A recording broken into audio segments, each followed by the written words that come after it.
Assalamualaikum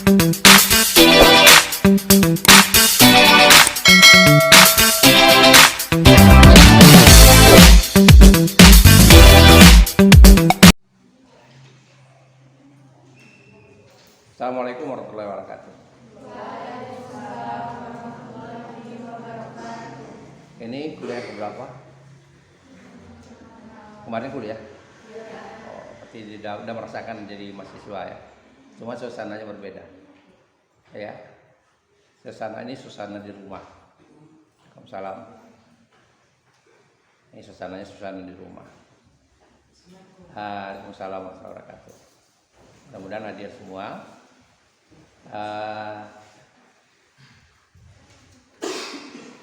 Anda perlu di sini mendengarkan saja dulu.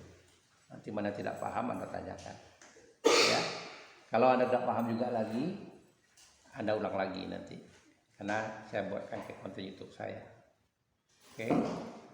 Kalau nggak juga paham lagi, di depan Unri itu ada rumah sakit, namanya rumah sakit jiwa. Nah, saya ngasih tahu aja bagi yang di daerah nggak tahu ada rumah sakit jiwa. Mungkin ada bab-bab yang longgar di servis. Ya, ini belajar menyimak. Materi kita itu teori sastra. Ada dua kata, teori dan sastra. Seharusnya bukan teori sastra, teori susastra. Tapi terjadi erosi.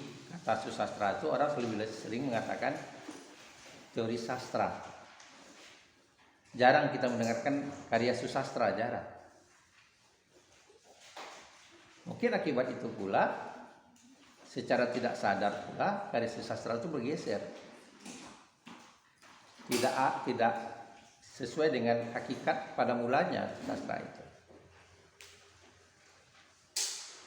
Nah, kita tahu susastra itu ada yang berbentuk orality atau lisan, ada bentuk literasi atau tulisan.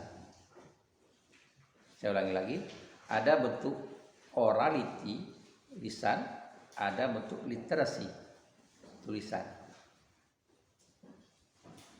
Nah, yang bentuk orality itu yaitu sastra yang tumbuh di tengah-tengah masyarakat. Biasanya yang ada kaitannya dengan budaya. Jadi kalau kita ingin mengamati sastra Jawa misalnya, kita lihatlah tradisi Jawa. Nah, misalnya kita nontonlah apakah namanya wayang, apakah namanya ketoprak. Kalau kita mau tradisi orang Melayu, kita hadirlah misalnya di adat perkawinan, maka muncul kriteria sastra orality itu. Berupa pantun misalnya. Ya. Jadi kita bahas susastranya dulu. Yang bentuk tulisan itu satu bentuk yang menggambarkan atau yang mencatat sejarah terjadinya peradaban baru. Peradaban baru itu apa? Peradaban orang mengenal namanya aksara, tulisan. Jadi orang mengenal namanya aksara atau tulisan. Jadi kalau Anda ingin melihat misalnya daerah mana atau suku mana yang dulunya cemerlang secara ilmu pengetahuan, lihatlah apakah daerah itu punya aksara. Batak contohnya, ada aksara Batak. Ya. Jadi aksara Melayu, meskipun beradopsi dengan Arab Melayu, dia punya. Walaupun tidak murni ya dari ciptaan Arab, tapi dia mengadopsi. Ya. Jadi dulunya memang daerah itu sudah mengenal peradaban tulis menulis. Karena itu mereka terdokumentasi dengan naskah-naskah kuno. Naskah-naskah. Ada yang ditulis di kulit kayu, ada yang ditulis di tandu, ya, macam-macam. Ada yang ditulis di daun lontar. Jadi orang mengenal, karena orang belum mengenal namanya kertas, orang belum mengenal namanya pena seperti orang mengenal namanya kalam. Jadi bisa saja yang bisa ditulis dengan bukan dengan tinta saja gitu. Itu nama bentuknya. Dan susastra itu menurut teori, nah saya ingat kepada Anda bahwa saya tidak bawa buku, tapi kalau saya bicara saya sebutkan sumber-sumbernya. Jadi kalau nanti Anda nanyakan, Pak, buku apa Pak? Dengarkan aja apa yang saya bicarakan. Nanti itu buku pegangan saya. Karena menurut saya buku itu ada plus minusnya, ada kelebihan dan ada kekurangannya. Semakin banyak Anda membaca buku, semakin tahu Anda di mana letak kebenaran buku itu, di mana letak kelemahannya. Nah, kembali ke pemahaman sastra itu. Kata Rene Welek, Austin Weren dalam buku Teori Sastra, kalau di Teori Sastra itu terjemahan, saya baca itu terjemahan, terbitan Gramedia, dia mengatakan begini, karya sastra itu memiliki dua unsur yang membangun, yaitu unsur utile dan unsur dulce, unsur keindahan dan unsur manfaat. Jadi dua unsur keindahan dan unsur manfaat. Berarti kalau dia tidak ada unsur keindahannya, dia tidak dikategorikan karya sastra. Contohnya buku ilmiah, buku pelajaran. Ada manfaatnya? Ada. Tapi tidak ada keindahannya.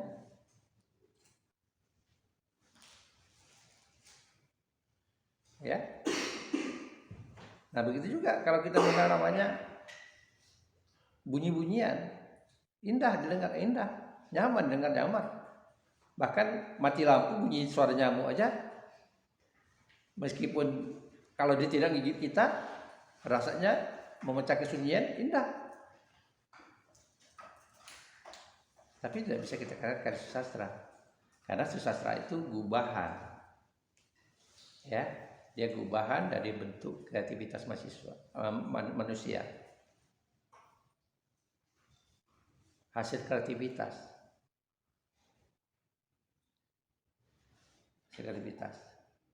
Berbeda dengan wahyu. Wahyu teks suci itu jangan dikatakan itu karya sastra. Memang dia punya nilai sastra yang tinggi, ya, yang tinggi. Belum kita mengenal namanya persajakan, saya mohon maaf yang non muslim, Anda baca saja misalnya surat Al-Ikhlas, Qul a'udzu birabbin nas, malikin nas, ilahin nas, kan bunyi rimanya, iya kan? Surah An-Nas, surah An-Nas, maaf, surah An-Nas bukan Ikhlas, An-Nas, ya. Banyak itu yang kalau kita lihat kajian dalam kajian sastra, dia punya unsur sastra yang tinggi.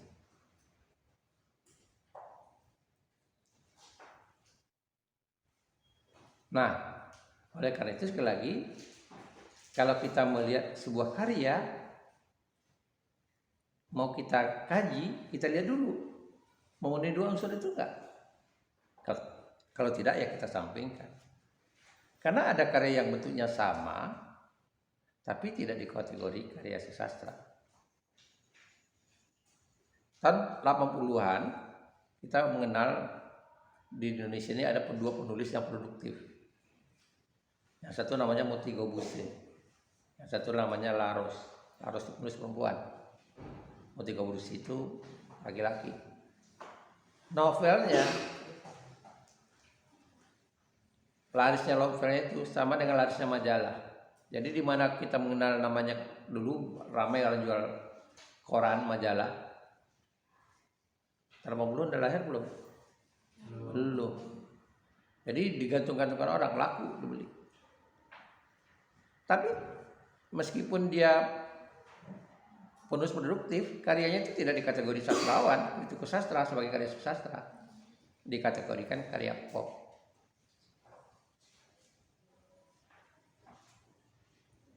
Nah bedanya apa? Sastra dengan pop.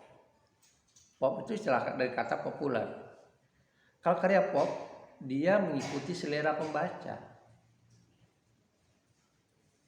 Trennya apa nih? Sama dengan kalau kita lihat nanti di konten-konten TikTok, lagi trennya apa? Lagunya apa lagi trennya?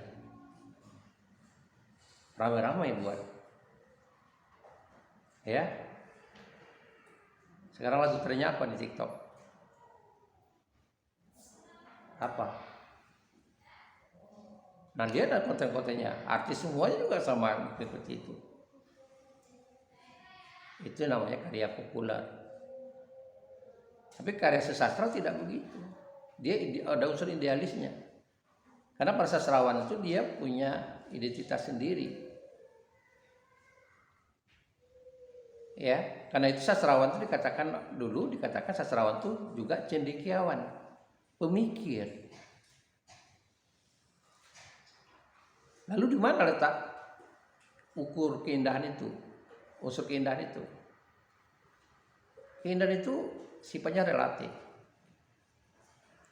Bisa indah menurut Anda, belum tahu indah menurut orang.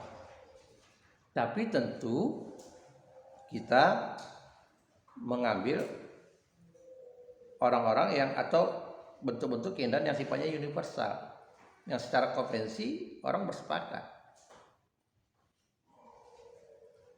Secara universal, maksudnya secara menyeluruh, itu begitu. Dan rasanya yang dikatakan ukuran keindahan itu, tolok ukurnya yaitu budaya. Nah, kalau kita bicara budaya, kan ada budaya yang nilainya itu berlaku sama bentuknya apa yang dilakukan di budaya yang satu dengan budaya yang lain. Kalau di negara kita puncaknya itu Pancasila, intisarinya. Karena dimanapun, suku manapun percaya namanya ketuhanan yang Maha Esa. Mungkin walaupun cara memahami Esa itu kan berbeda. Tapi mengetahui ada kekuatan selain manusia. Dimanapun, tradisi manapun, kita tahu, kita meyakini namanya persatuan. Kita mengetahui namanya kemanusiaan yang adil dan beradab. Nah, itulah puncaknya sebetulnya. Tapi ada sifatnya lokal. Yang berlaku di budaya yang satu tidak berlaku di budaya yang lain. Ya, contohnya seperti itu. Nah, bagi daerah lain merasa ini aneh. Padahal nggak ada masalah bagi tradisi itu, nggak ada masalah. Sebuah keindahan bagi dia. Contoh nih, dalam tradisi perkawinan, yang punya buka tabir itu hanya Melayu. Pengantin laki-laki mau masuk ke rumah pengantin perempuan dipagar dulu. Ya, dalam tradisinya ya minta imbalan lah untuk buka tabirnya. Nah, kalau tradisi lain mengatakan, kok dia larang-larang orang masuk, orang ke rumah istri orang kok. Tapi tradisinya begitu. Tanpa ada tabir itu rasanya kurang berharga perempuan. Melayu menganggap itu perempuan bukan orang sembarangan. Menyerahkan perempuan itu anak gadis itu bukan seorang sembarangan. Jadi itu contoh, saya katakan contoh yang paling mudah kita pahami dalam tradisi itu. Ya, tradisi di Batak misalnya dilihat oleh orang Minang kok begini. Contoh lagi misalnya di Batak, Tapanuli. Siapa orang Batak sini? 1, 2, 3, 4. Oh ya. Ada yang marga Sinaga? Nggak ada. Oh, nggak ada. Oke. Contohnya di Batak. Mungkin kalian nggak tahu nih. Kalau di Batak itu orang Mandailing, kalau dia pesta, habis pesta, itu laki-lakinya membawa perempuannya pindah. angkut-angkut namanya. Habis pesta pindah, semuanya pindah, barang-barang perempuan semua pindah, semua kasus semua. Terkadang itu mau 1 bulan dia nggak bisa ketemu keluarga perempuan. Selalu terjadi gesekan di sana. Bagi orang tidak paham tradisi, padahal itu simbol bahwa tanggung jawab itu sudah berpindah dari orang tua ke suami.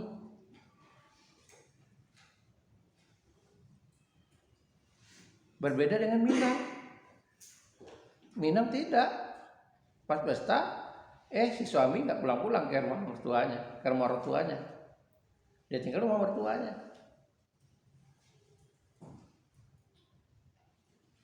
Jadi berbeda, semua tradisi berbeda-beda. Ya. Jadi ukuran keindahan itu adalah tradisi. Itu lebih tepat, budaya. Oleh karena itu susastra itu hadir juga sebagai pagar budaya, melestarikan budaya. Ada kalanya budaya itu lenyap karena ada budaya baru. Ada kalanya seperti itu. Semakin ke kotaan orang, semakin maju orang, budaya itu semakin habis. Banyak negara-negara yang tidak tahu budayanya apa.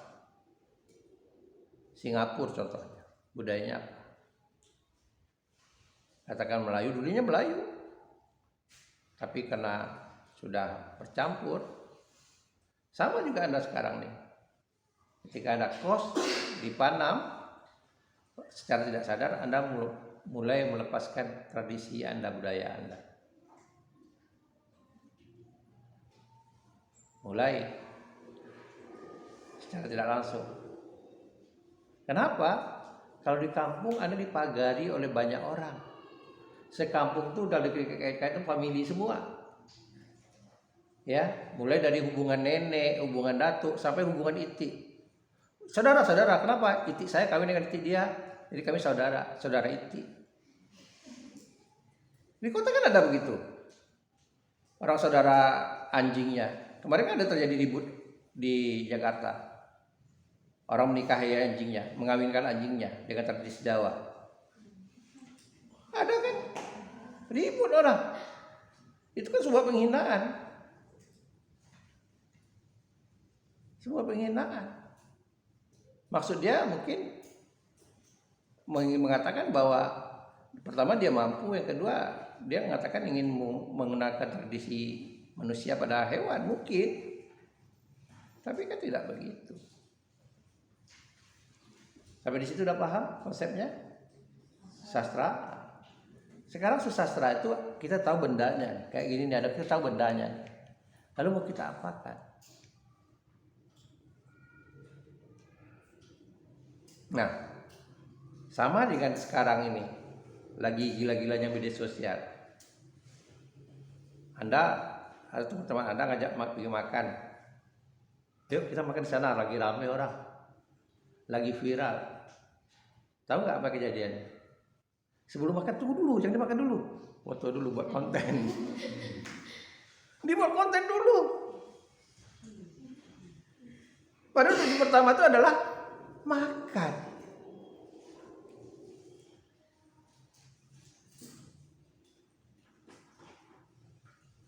Jadi berbeda konsep, berbeda niatan.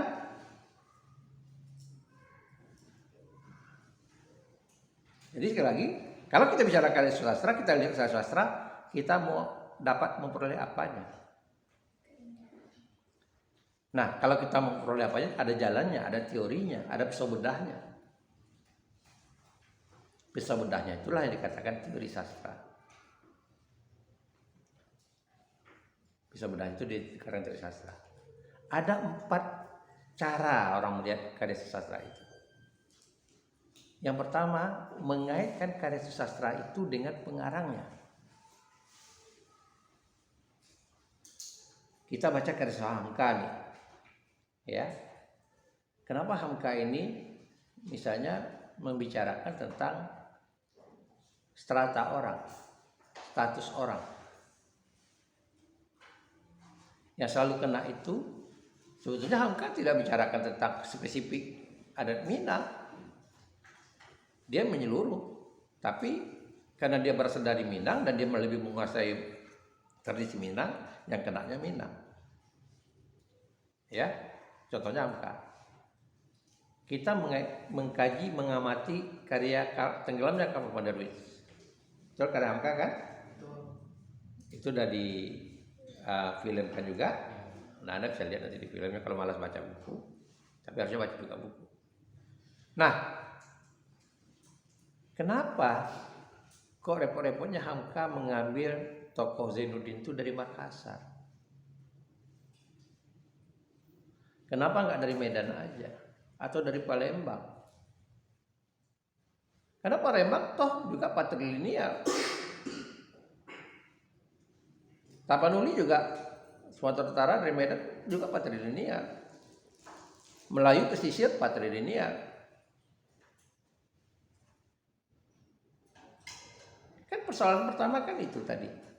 Masalah status orang. Zainuddin itu ditolak dalam tradisi Makassar, Bugis. Kenapa ditolak? Karena dia bapaknya bukan orang Bugis. Bapaknya orang Minang. Di dalam statusnya dia tidak jelas. Dan dia ingin mencari identitasnya. Siapa sebenarnya saya? Dia ingin pakai kampung bapaknya. Tahu-tahu di kampung bapaknya di Batipu dia ditolak.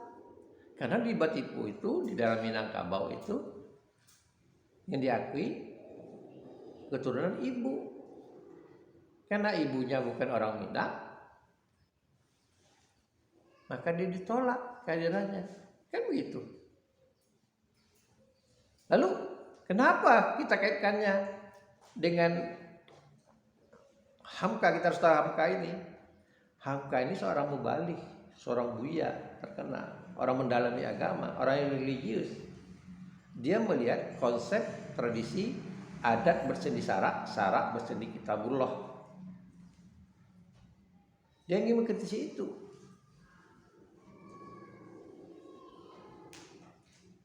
Kalau betul-betul adat bersendi sarak bersendi kitabullah, artinya semua aturan adat itu harus ikut kitabullah. Nah, ini Al-Quran atau kitab suci. Dalam kitab suci itu kan dikatakan yang membedakan satu orang dengan orang lain itu adalah takwanya.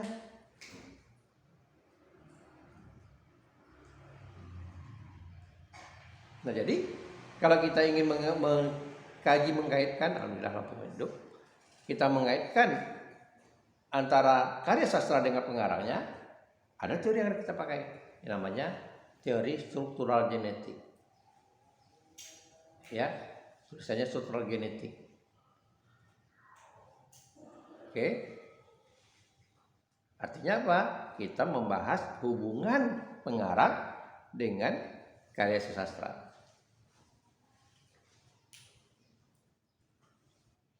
Begitu juga karya yang lain.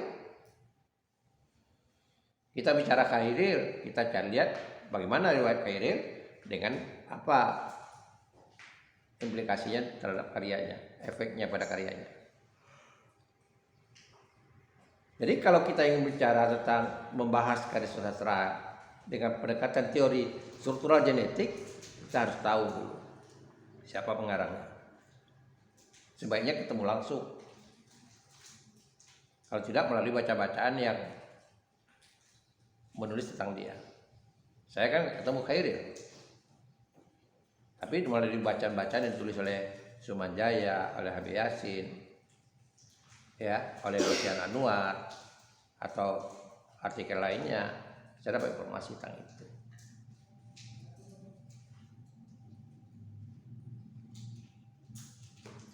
Jadi kalau Anda mau kaitkan kata Khairil itu, aku ini binatang jalang dari kumpulannya terbuang. Benar, Khairil itu binatang jalang. Kalau kayak akunya Khairil, kenapa dia menggunakan kata itu? Seperti halnya kita dengar sekarang orang ribut dengan Rocky Gerung. Kata-kata yang dikatakan oleh Rocky Gerung itu, diksi yang katakan presiden itu bajingan. Dia punya argumentasi. Diksi yang dia pilih. Sama halnya Ketika dikatakan oleh Khairil itu aku ini binatang jalan, Anda harus tahu kenapa kata itu keluar di Khairil. Karena riwayatnya Khairil itu memang perilakunya sebagai manusia jalan.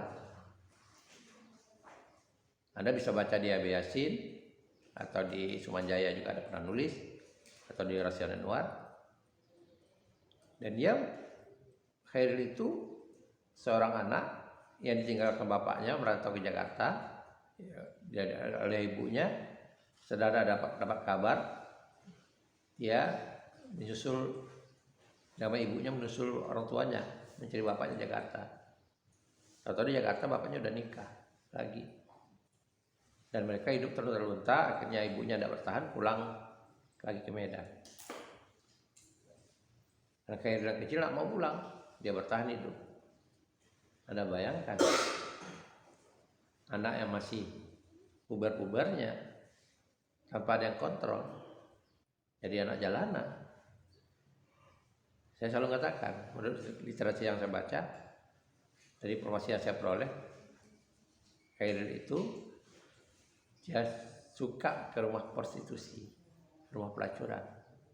Penyakitnya itu sifilis. Dia meninggal itu dengan penyakit kelamin. Tapi orang lupa dengan itu, orang hanya karena keagungan karya-karyanya.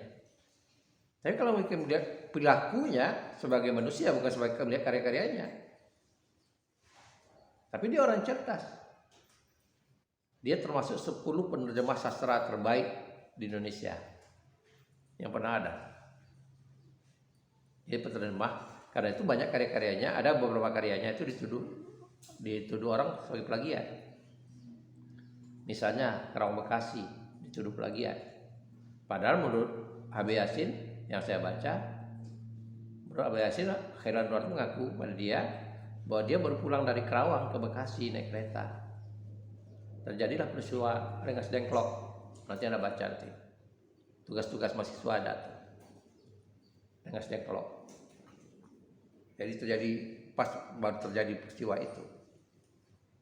Kebetulan ada puisi asing namanya The Young Dead Soldiers, Tentara Mati Muda, karangan Silver Mitchell-Leys, dan dituduh plagiat seperti itu. Kita nggak bisa juga, masalah plagiat ini ada aturan-aturannya ya. Kalau dalam lagu itu kan ada oktavnya, berapa oktav gitu yang sama. Tapi kan nggak mungkin. Kalau Anda lihat di Anda cari, saya ada masalah kemarin. Nama dosen yang Safrial itu ada beberapa. Ada di Brawijaya. Ada di mana? Mungkin nggak saya tuduh plagiat? Kan nggak mungkin. Mungkin nama yang dikasih oleh orang tuanya itu berbeda dengan yang kasih orang tua saya. Ya, gitu kira-kira seperti itu. Jadi ada secara psikologi, ada orang terkadang tanpa kesepakatan dia berpikir pada waktu tertentu pada tujuan yang sama. Anda sekarang pulang di sini, mau makan lah, atau nggak janjian, jumpa dengan kawan-kawan sekolah yang kuliahnya mungkin di UIN di mana, dia yang sama. Kok sama ketemu kita? Kok pikirnya sama gitu?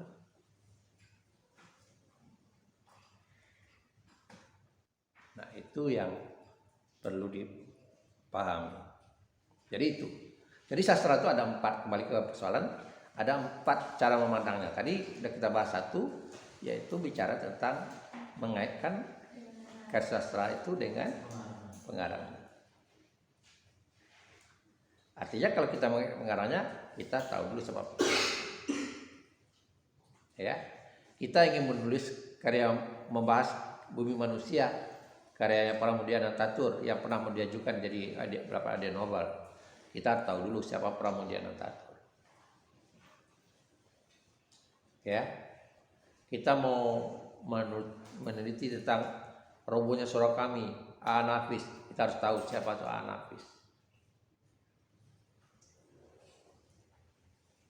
Kita mau nulis tentang tentang puisi Hujan di bulan Juni, Suparji Djokodamono. Kita harus tahu dulu siapa Suparji Djokodamono. Oke, paham?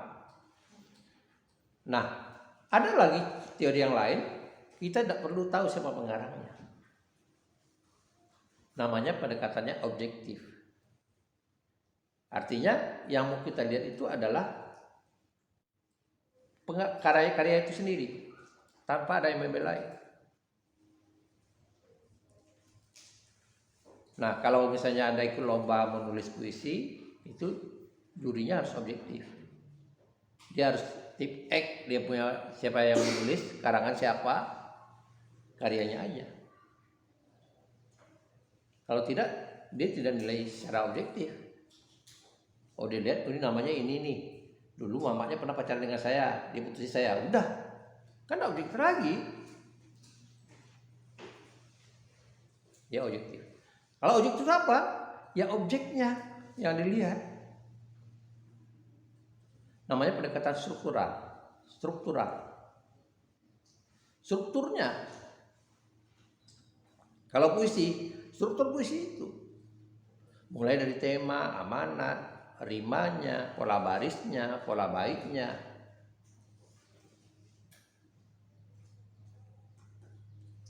diksinya, yang berkaitan dengan gaya bahasa, yang berkaitan dengan yang melekat di puisi, di karya sastra itu. Kalau dia fiksi, alurnya, penokohannya, temanya, ya, yang ada kaitannya dengan karya sastra itu aja. Itu pendekatan struktural, struktur namanya. Atau dikatakan orang juga pendekatan objektif. Nah, mungkin saja bisa ada hal yang lain yang berkaitan dengan itu, ya, tapi berkaitan dengan struktur itu. Yang berkaitan dengan itu maksud saya gini, ada sebuah pendekatan yang aspek tertentu aja, misalnya aspek bahasa. Aspek bahasa aja dinilai. Dalam teori sastra itu ada teori lain yang dipakai untuk teori sastra, untuk bersesuaian. Dan yang ketiga, teori yang ketiga itu, pendekatan ketiga itu mengaitkan karya sastra itu dengan peristiwa yang ada, kejadian yang ada. Artinya apa? Ya kita harus tahu peristiwanya dulu. Kalau dalam Al-Quran itu namanya asbabun nuzulnya. Turun ayatnya apa? Jawab turun ayatnya. Kenapa ayat turun seperti itu? Jadi yang kita lihat itu apa yang ada dalam karya sastra itu kaitannya dengan peristiwa yang ada pada masanya. Bisa jadi masanya bukan pada masa karya sastra itu terbit, karena dia direkam lebih lama, munculnya baru. Ya, munculnya baru. Karena karya sastra itu ada kalanya lahir karena ada peristiwa. Misalnya peristiwa politik nih. Anda baca nanti ada buku angkatan 66. 2 jilid karangan Abi Yasin, kumpulan puisi dan cerpen. Kalau Anda baca tuh puisinya pendek-pendek, banyak mengandung sarkasme.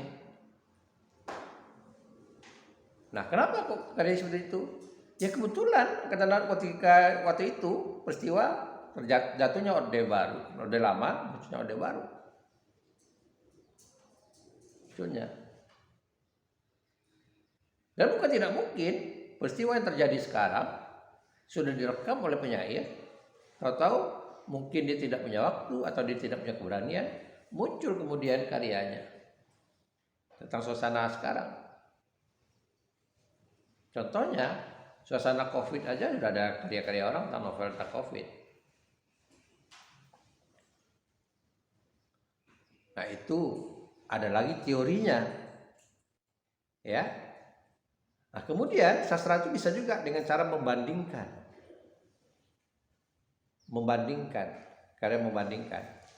karya yang satu dengan karya yang lain. Contohnya, kita melihat film. Anda nonton Dua Garis Biru? Ada. Waktu itu Anda masih SMP ya? SMP atau SMA? Kelas 1 ya?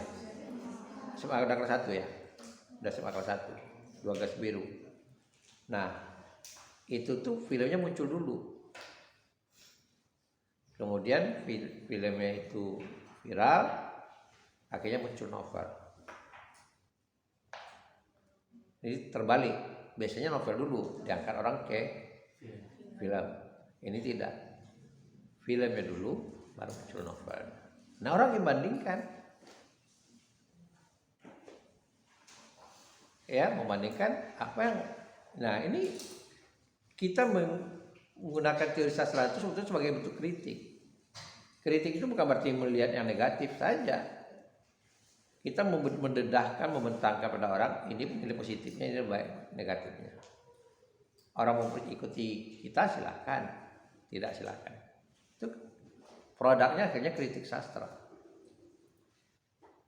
Ya, kritik syarat, mengkritik. Harus adil kita, bukan mencari kejelekannya saja. Tapi kita melihat apa kelemahannya, apa kelebihannya. Jadi itulah yang jadi materi kita sebagai pengantar tentang belajar teori sastra itu. Jadi bagaimana kita bisa memahami teori sastra, kalau tidak, kita tidak tahu arah. Ya, kita tidak tahu arah. Contohnya begini, kalau Anda makan bakso,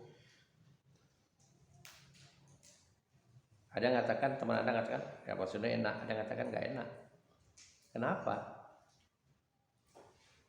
Kok jadi berbeda?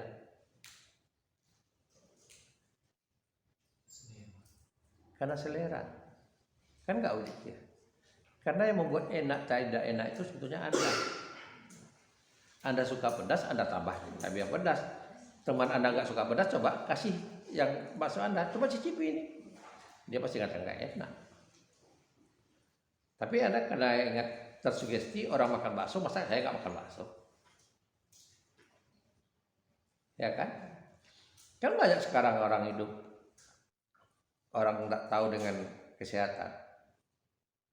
Bahkan yang tidak makanan dia makan. Yang dimakan oleh orang Eropa sana, dia mencicipi. Ini mohon maaf nih, orang daerah. Pernah nggak makan pizza? Pizza itu makan orang mana? Ya kalau saya nggak suka pizza. Ini contoh seperti itu. Karena bukan mulut saya, bukan selera saya kan gitu. Tapi orang mau enak kok. Burger orang enak kok. Ya kan? Nah. Jadi jangan sampai Anda nanti tidak tahu dengan perubahan seperti itu tradisi. Jadi itulah gunanya kita membahas karya sastra tadi. Dari aspek apa mananya kita harus melihat tujuan kita itu apa memahami karya sastra. Oh, tujuan kita itu mencari amanatnya, pesannya. Ya kita cari pesannya, karena ada pesan tersurat atau tertulis, ada pesan yang tidak tertulis. Ya, seperti itu. Baik, sampai situ apa kita ada yang mau Anda tanyakan? Silakan.